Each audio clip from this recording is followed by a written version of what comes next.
오늘은 종려주일인데요. 이런 제목으로 같이 말씀을 나누고자 합니다. 한번 따라서 하시죠. 예루살렘 입성과 예수 그리스도. 다시 한번 예루살렘 입성과 예수 그리스도. 예수님께서 한 30년 정도는 아버지를 도와서, 육신의 아버지죠. 아버지를 도와서 목수 일을 했습니다. 목수. 그러다가 30살쯤 되어서 이제 공생애를 하게 되죠. 그러다가 33살 정도 됐을 때 십자가에 달려 돌아가시는데, 예루살렘으로 들어가셔서 거기서 붙잡히신 다음에 죄인들이 지는 십자가 형벌을 당하시고 모함을 당하는 거죠. 가룟 유다가 예수님을 고발합니다. 율법을 범했다고. 그래서 그것을 받아가지고요, 그야말로 뭐라고 표현해야 될까요? 여론 재판, 마녀 사냥 식으로 해서 예수님이 돌아가십니다.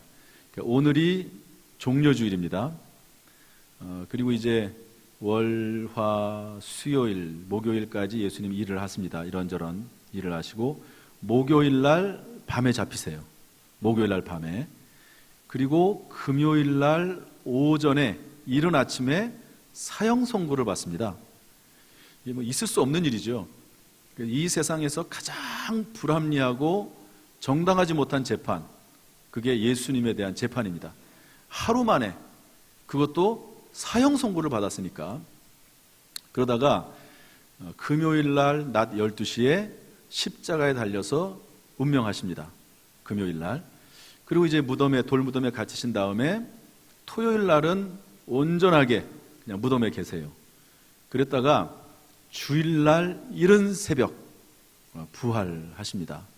그때 이제 마리아가 이제 향품을 가지고 가서 예수님을 처음 만나게 됩니다. 오늘이 종려주일이고, 일주일간 지나서 다음 주일날 부활을 하시는 거죠. 부활하십니다. 중간은 고난주간으로 보내게 되어 있습니다. 그래서 예수님께서 이제 십자가에 달려 돌아가시기 위해서, 또 남은 일을 하기 위해서 예루살렘에 입성하는 것이 이제 종려주일입니다.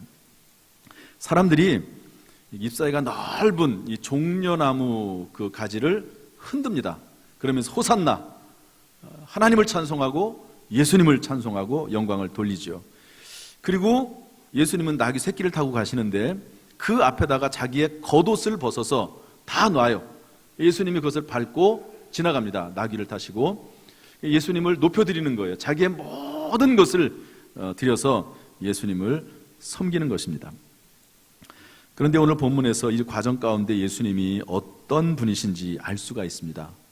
또 우리가 예수님이 어떤 분이신지를 안다고 하면 그 예수 그리스도를 닮아가야 되고 따라가야 되는데요. 오늘 그 내용을 좀 배우도록 하려고 합니다. 저와 여러분은 예수 그리스도를 따라가는 주님의 제자인 줄로 믿습니다. 그래서 예수 그리스도의 모습을 알아야 됩니다. 오늘 이 시간이 그 시간 될 수 있기를 주님의 이름으로 축복합니다. 첫 번째로 예수님은 어떤 분이셨는가? 오늘 본문을 통해서 알 수 있는 예수님은 순종의 주님이셨습니다. 우리 4절 말씀 한번 읽어볼까요? 4절 말씀 다 같이 시작. 이는 선지자를 통하여 하신 말씀을 이루려 하심이라. 일러스되.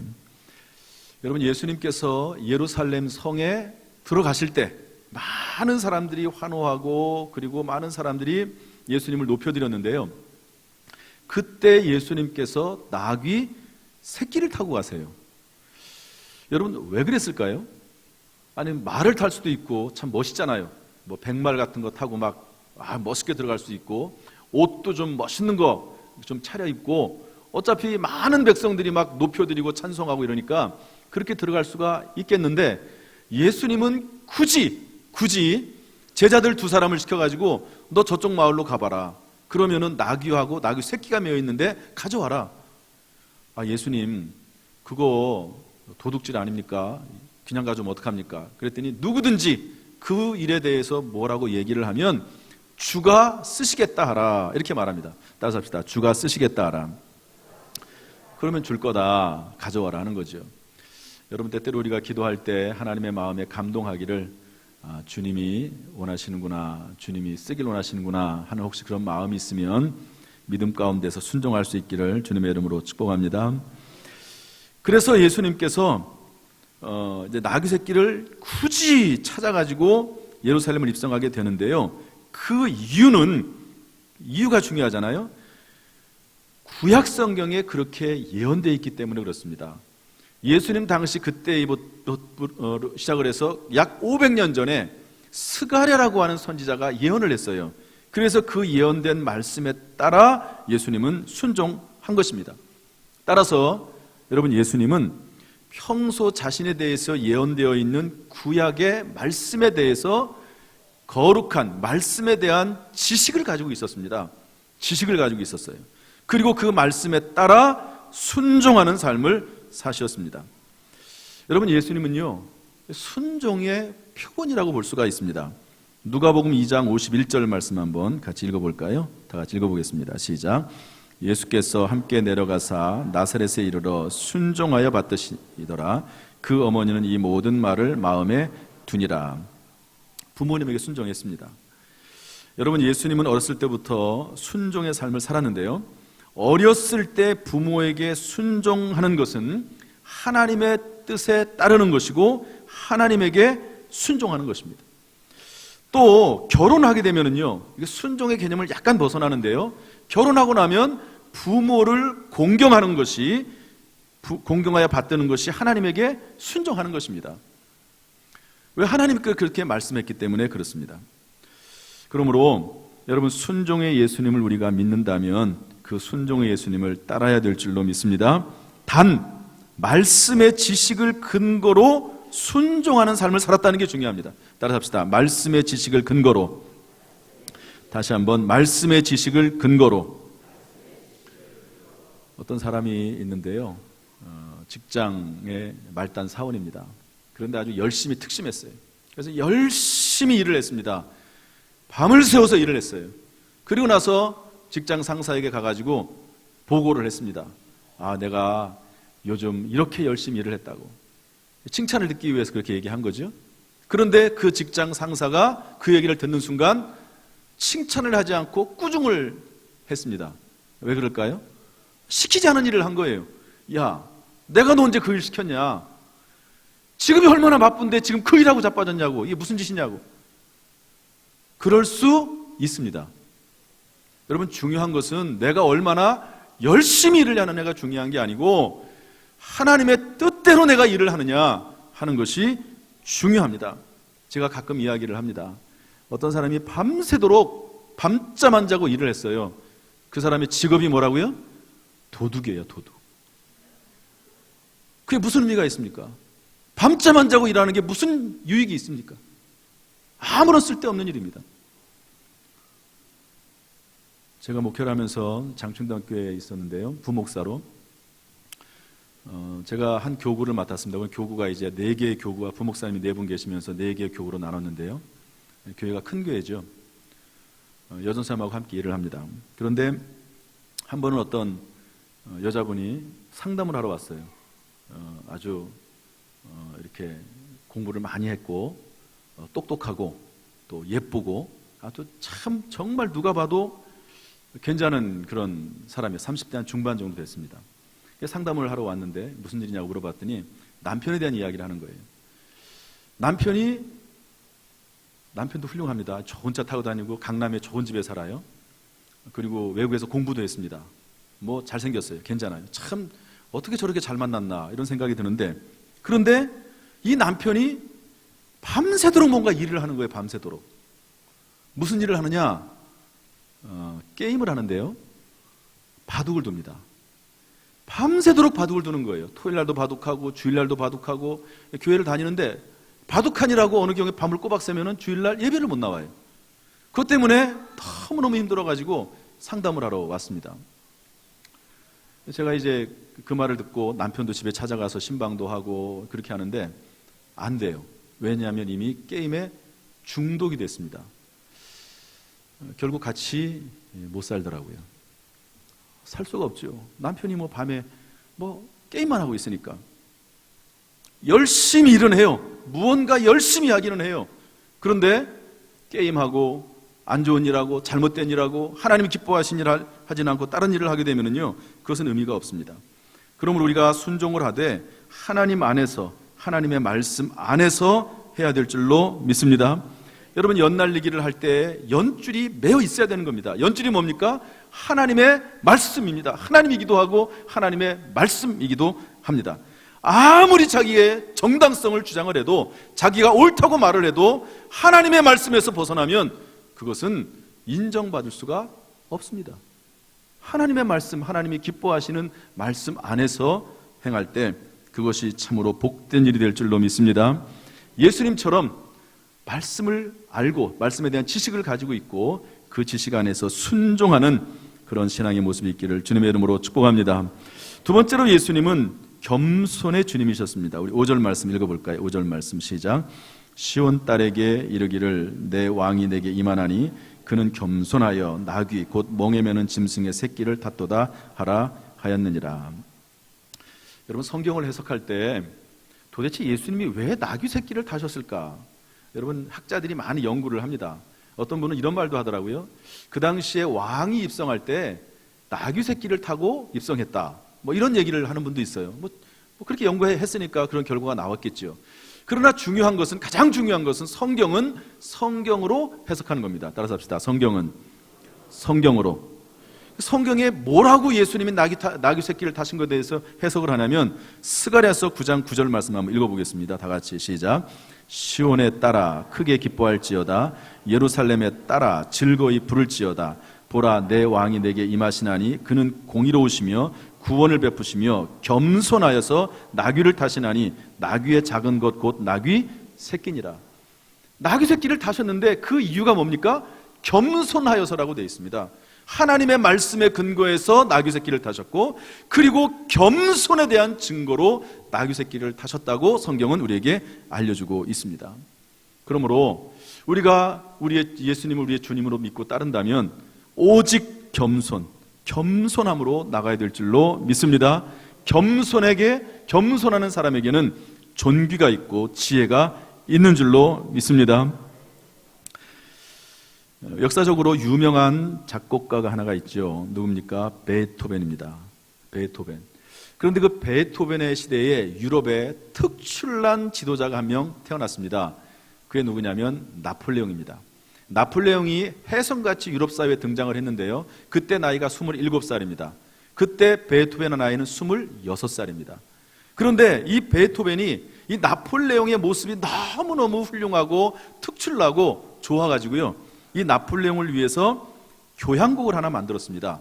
이 천재 작곡가인 베토벤이 5년 동안에 걸쳐서 만들었어요. 그러니까 얼마나 잘 만들었겠습니까? 그래서 그 이름을 뭐라고 줬냐면 보나파트라 교향곡. 보나파트라는 나폴레옹 이름입니다. 그걸 만들었어요. 그리고 나서 그것을 증정하려고 기회를 보고 있는데 그 과정 가운데 나폴레옹이 황제로 스스로 등극을 했습니다. 자기가 황제라는 거예요. 원래 있던 황제를 넘어뜨리고 자기가 황제가 됐습니다. 그것을 보고 베토벤이요, 그 교향곡의 이름을 바꿔버립니다.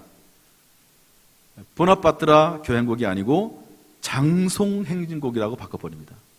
장송행진곡이 뭡니까? 죽은 사람이잖아요. 장송. 죽은 사람을 위한 노래라는 거예요. 죽었다는 겁니다. 나폴레옹이 그렇게 위대한 인물인지 알았더니 그렇게 교만하고 자기의 야망을 키우기 위해서 그런 짓을 저질렀다고 베토벤 이름을 싹 바꿔버렸습니다. 17년이라는 세월이 지났습니다. 그렇게 똑똑하고 훌륭하기를 자처했던, 능력이 많았던 나폴레옹이요, 최후의 가장 중요한 전쟁에서 패배합니다. 그래서 세인트 헬레나라고 하는 섬에 유배가 돼서 거기서 쓸쓸하게 죽음을 맞이하고 맙니다. 왜 그렇습니까? 교만입니다. 아무리 똑똑해도 교만하면 그 사람의 결과는 결코 좋을 수가 없습니다. 제가 유명한 이야기 하나 하겠습니다. 이야기는 너무 유명해가지고 다 아실 것 같아가지고 제가 좀 얘기 드리기가 좀 죄송하기도 한데, 조만식 선생님의 겸손에 대한 이야기입니다.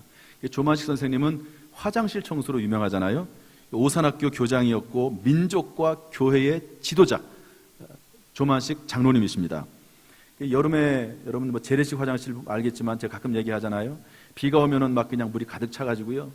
이렇게 변을 이렇게 내리면요 퉁 튀어가지고 막 엉덩이에 다 묻고, 겨울에는 뾰족하게 올라와가지고 깨트려야 되고, 재래식 화장실입니다. 그런 기억이 아마 다 있으실 거예요. 그런 분이 조만식 선생님인데 그걸 다 본인이 스스로 학교에서도 그렇고 합니다. 그런데 이런 일화가 있습니다. 모르시는 분들을 위해서 말씀을 드립니다. 아시는 분들은 뭐 다시 한번 생각하시면 좋을 것 같고요. 이 조만식 선생님이 다니는 교회에 본인이 가르쳤던 제자가 담임 목사가 돼서 왔습니다.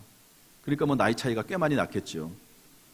그런데 어느 날 이제 목회를 하시다가 또 이 조만식 장로님이 잘 이제 목사님과 목회를 했는데요. 어느 날 예배를 지각을 했어요. 조만식 장로님이. 그러니까 저기서 이제 우리로는 저기서 예배를 드리고 들어오시는데, 목사님 갑자기 설교하다가 딱 서라는 거예요. 장로님 서십시오 거기. 아니 예배 시간에 왜 이렇게 지각을 합니까? 장로님이 돼가지고 거기 서 계시라고, 들어오지 말고 서 계시라고. 그런 말을 딱 하니까 어떻게 되겠습니까? 성도들이 전부 다 깜짝 놀랐어요.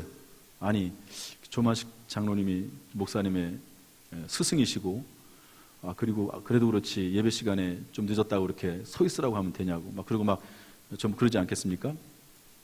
요즘 같으면 있을 수 없는 일이죠. 아마 제가 예배 지각했다고 거기에 서 있으라고 하면은 서 있을 사람 하나도 없을 거예요. 아마 뭐 교회 가면 여기뿐이냐 그리고 뭐 다 나가가지고요 뭐 이상한 소문 퍼뜨리고 다닐 겁니다.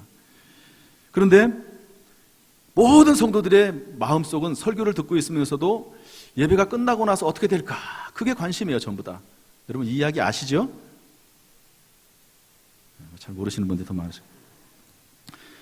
예배가 끝난 다음에 조만식 장로님 목사님을 찾아왔습니다. 그래가지고 3가지를 얘기했습니다. 첫 번째, 장로로서 하나님께 드리는 예배에 지각한 거 죄송합니다. 용서해 주십시오. 두 번째, 장로로서 본을 보이지 못하고 지각하여 교인들에게 나쁜 본을 보인 것 죄송합니다. 용서해 주십시오. 회개합니다. 세 번째, 주의 종의 심기를 불편하게 보필한 것 회개합니다. 3가지를 얘기했다고 그래요. 여러분 이게 지금까지도 전달이 되는 것을 보면 그 당시에 성도들이 이 이야기를 듣고 얼마나 조만식 장로님을 존경하게 됐는지 알지 않겠습니까? 저희 부모님은 저의 아버지 또 그리고 저의 장인어른은 두 분 다 장로님이십니다. 제가 어렸을 때부터 우리 아버지 하신 것들을 알아요. 또 장인어른의 모습을 제가 봅니다. 그러면서 참 장로의 역할을 감당하는 게 쉽지 않겠다 하는 생각을 많이 합니다. 목사님을 보필해야 되죠. 성도들 눈치를 봐야 되죠. 그러면서 무슨 일을 하든지 간에 모범이 돼야 되잖아요. 앞장서야 되잖아요. 그러지 않습니까? 헌금을 하더라도 더 많이 해야 되고, 본인이 없어도 맡은 바 직분이 그러니까 더 많이 해야 되고, 봉사를 해도 더 겸손하게 더 많이 해야 되고, 그런 것이 장로의 직분입니다. 그런데 조만식 장로님이 겸손하게 그 일을 감당하는 가운데 모든 사람에게 이렇게 존경을 받습니다. 여러분 교회는요 사회가 달라요. 사회에서는 그렇게 할 필요도 없지요. 각자 직분에 맡아서 하면 됩니다. 그러나 교회에서는 높아질수록 더 겸손히 섬기는 직분이 교회의 직분인 줄로 믿습니다. 어느 군대에서요 장군이 있습니다. 장군, 별을 단. 여러분 별을 다는 걸 그야말로 여러분 한밤에 별을 보기 요즘 어렵잖아요. 그런데 군대에서 별을 달았다고 하는 것은 정말 귀한 일이고, 상상할 수도 없는 그런 분을 만나기만 하면요 말을 제대로 하지도 못하잖아요. 만나지도 어렵고. 그런데 어떤 장군이 주일날이 되면은 꼭 와가지고 군 부대 그 예배당에서 모든 부하들이 뭐 2등병 뭐 이런 1등병 이런 사람들이 오는데 거기다가 주보를 나눠주면서 일찍 와가지고 깍듯이 인사를 하면서 그들에게 주보를 나눠주는 그 일이 있었습니다. 그때 여러분 그것을 보고 뭐 장군이 돼가지고 그럴 필요가 있는가 이렇게 말하는 사람이 누가 있겠습니까? 참 존경하고 따르고 훌륭하다 이렇게 말을 하는 것이죠. 잠언서 11장 2절 말씀 보면 이런 말이 있습니다. 한번 읽어보겠습니다. 다 같이. 잠언서 11장 2절 말씀 다 같이 읽어보죠. 시작. 교만이 오면 욕도 오거니와 겸손한 자에게는 지혜가 있느니라. 여러분, 교만이 오면 욕이 온다는 거예요. 그러면 겸손한 자에게는 뭐가 올까요? 영광이 와야 되죠. 그런데 겸손한 자에게 뭐가 온다고 되어 있죠? 지혜가 있느니라. 이 성경 말씀이 참 놀랍습니다.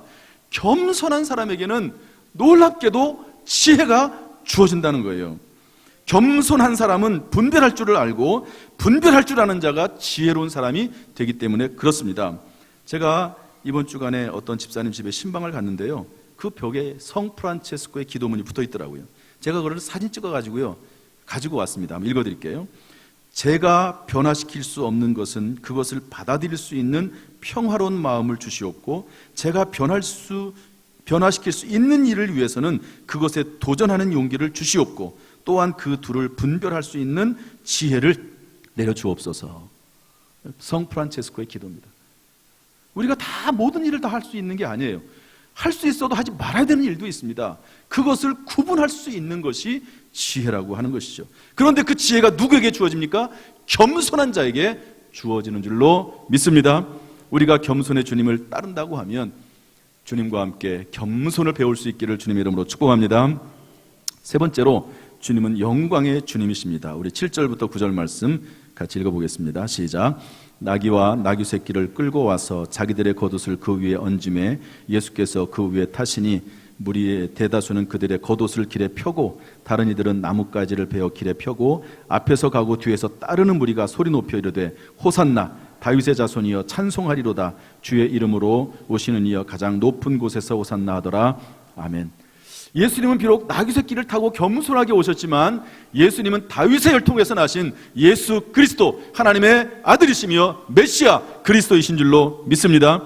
여기에 대해서 로마서 1장 3절 4절 이렇게 말씀하고 있습니다. 한번 읽어보겠습니다. 시작. 그의 아들에 관하여 말하면 육신으로는 다윗의 혈통에서 나셨고 성결의 영으로는 죽은 자들 가운데서 부활하사 능력으로 하나님의 아들로 선포되셨으니 곧 우리 주 예수 그리스도시니라. 아멘. 우리가 예수님을 따른다고 해서 예수님처럼 메시아 그리스도가 되지는 못해요. 그러나 예수님이 오실 때 예수님을 찬송하고 높여드리고 그리고 종려가지를 흔들고 옷을 벗어서 놨던 것처럼 예수 그리스도에게 영광을 돌리는 일은 할 수 있는 줄로 믿습니다. 초대교회에는요, 세례를 받을 때 세례 물속에서 나와가지고 이런 말을 했다고 그래요. 따라서 합시다. 크리스토스, 에이스, 아도나이. 라틴어인데요, 그리스도, 다시 말해 예수님은 주님이십니다, 이 말입니다. 그리스도는 주님이십니다. 로마 황제가 주가 아닙니다. 내가 내 인생의 주인이 아닙니다. 영광 받으실 분은 내가 아니고 오직 예수 그리스도십니다. 크리스토스 에이스 아도나이, 이렇게 말을 했습니다. 여러분, 순간순간마다 우리의 입술에서 그리스도가 주님이십니다 라는 고백이 끊어지지 않기를 주님의 이름으로 축복합니다. 마지막 네 번째로, 예수님은 사명의 주님이십니다. 오늘 본문에는 없지만요, 우리 마태복음 20장 28절 말씀 읽어보겠습니다. 다 같이 시작. 인자가 온 것은 섬김을 받으려 함이 아니라 도리어 섬기려 하고 자기 목숨을 많은 사람의 대속물로 주려 함이니라. 아멘.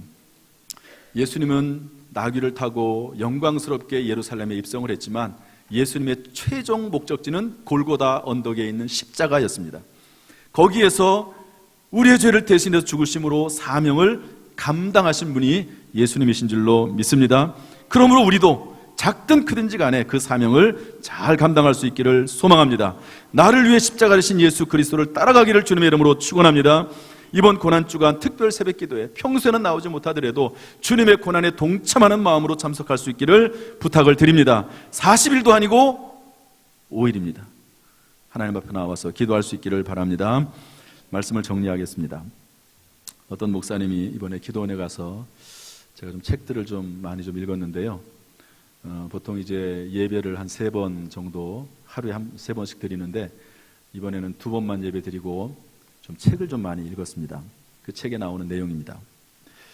어떤 목사님에게 늦둥이 딸이 하나가 있었습니다. 유치원 다니는 한 6살쯤 된 딸인데요, 그 딸아이가 어느 날 유치원 다녀와가지고 온 가족이 모인 자리에서 밥을 먹는데 이런 질문을 했습니다.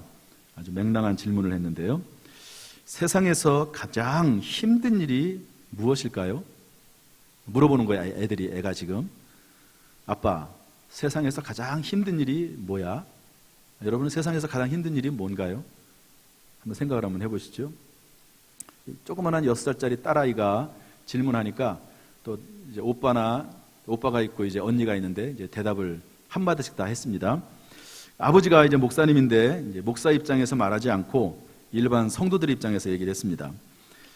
가장 힘든 것은 가족을 먹여 살리기 위해서 안이 꼽고 치사해도 상사 비위를 맞추고 힘들고 아파도 나가야 하는 회사 생활이 가장 힘들겠지, 이렇게 얘기했습니다. 이거 그냥 꼬마가 자는 질문이니까 여러분 편하게 들으시면 됩니다. 어머니가 이렇게 얘기했어요. 애들 돌보고 집안일 하는 거 아무리 해도 평생 해도 티도 안 나고 알아주는 사람도 없는데 이게 가장 힘들지. 더구나 요즘은 여러분 맞벌이 하지 않습니까? 부부가. 그러니까 아내가 많이 힘들 수 있다고 봅니다. 그렇게 얘기를 했어요. 근데 세 번째로 최근 제대한 오빠가 이렇게 얘기했습니다.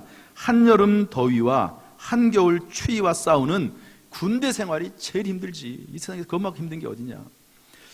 그랬더니 옆에 있던 또 중학생 언니가 이렇게 대답을 했습니다. 뭐니 해도 학교 다니면서 공부하는 게 제일 힘들어. 너 공부 한번 해봐. 이제 나중에. 지금의 유치원 다니니까 뭐 별로지만 공부해봐. 얼마나 힘든지 몰라. 이때 그 질문을 했던 유치원 막내 여자아이가 맹랑하게 이렇게 대답을 했습니다. 인형입니다. 인형. 머리카락이 다 빠진 인형을 하나 가져와 가지고 큰 소리로 말했다고 그래요. 이 세상에서 가장 힘든 일은 이렇게 머리카락 다 빠진 인형에다가 머리핀을 꽂는 게 가장 힘들어. 그랬더니 그 아이의 입장에서는 그게 제일 힘든 거예요. 할 필요도 없지만 어른들 입장에서는. 그러면서 그 글을 그 목사님께 써내려 갑니다. 이 세상에 사는 사람들은 누구나 다 자기가 하고 있는 일이 제일 힘들다고 생각을 한다는 거예요. 내가 하고 있는 일이 제일 힘들다. 여러분, 힘들지 않은 사람은 한 명도 없습니다. 저는 그렇게 봅니다. 그러면서 이야기를 해나가는데요. 딸아이가 치아를 교정하게 됐습니다. 이 목사님도 치아가 안 좋아가지고 오랫동안 치과 치료를 받았는데요. 딸도 그 목사님을 닮아가지고 치아가 안 좋아요. 그래서 어린 나이에 이를 4개나 뽑고 이를 교정하는 그 일을 했습니다. 그 과정이 너무나 힘든다는 것을 이 목사님이 알기 때문에 1차 치료 후, 다시 말해서 이를 뽑고 치아 교정을 하는 그 치료 후에 딸에게 이렇게 말을 했다고 그래요. 뭐 6살짜리 된 딸이니까 뭐 알아듣겠습니까마는 이 얘기를 했답니다. 그 아이의 이름이 다소인데요. 다소야, 너 정말 수고 많이 했다. 고생했어. 하지만 진짜 힘든 일을 한 것은 네가 아니란다. 첫째, 누군가가 너의 치료비를 대줬기 때문에 너는 치료를 받은 거다. 누군가 일을 했어. 힘든 일을 했어. 둘째, 너의 이를 교정하기 위해서 의사 선생님이 한평생 고생을 했고 공부했고 병원을 세웠고 그리고 지금 땀을 흘려서 치료해줘. 너는 그냥 거기에 앉아서 울면 되지만 의사 선생님은 너를 설득해 가면서 이 치료하느라고 얼마나 고생했는지 모른다. 셋째, 누군가 엄청난 돈을 들여서 연구한 결과로 네가 이를 치료받고 있다.